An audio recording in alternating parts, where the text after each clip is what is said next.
Trump no solo deja que caigan misiles contra los jóvenes en el Caribe. US President Donald Trump not only lets missiles fall on young people in the Caribbean, he not only imprisons and chains migrants, but he also allows missiles to be launched at children, young people, women, and the elderly in Gaza.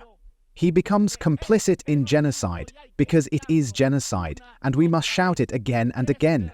This chamber is a silent witness and an accomplice to a genocide in today's world.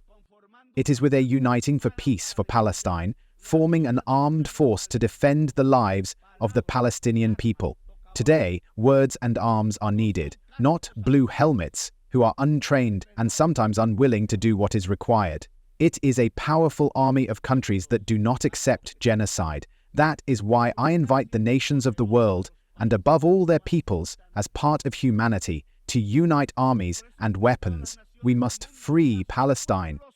The young people killed by missiles in the Caribbean did not belong to the Tren de Aragua. Perhaps nobody here even knows their names, nor to Hamas. They were from the Caribbean, possibly Colombians, and if they were Colombians, with apologies to those who dominate the United Nations, criminal proceedings should be opened against those US officials responsible, including the top official who gave the order, President Trump. Migration is an excuse for a rich, white, racist society to believe itself the superior race and to ignore that its leaders are taking it together with all humanity to the brink of its own extinction. I have replaced the failed and violent war on drugs with an effective anti-trafficking policy which is different. Do not confuse the dead substance with the greedy person.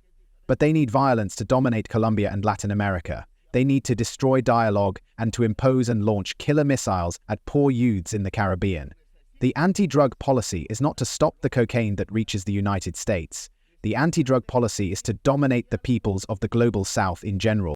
Most drug traffickers are blonde and blue-eyed and keep their enormous fortunes in the world's biggest banks and do not live in Bogotá, Caracas, the Caribbean, or Gaza, but rather live in Miami as neighbors of the US president. They live in New York, Paris, Madrid, and Dubai, where there is luxury, not poverty.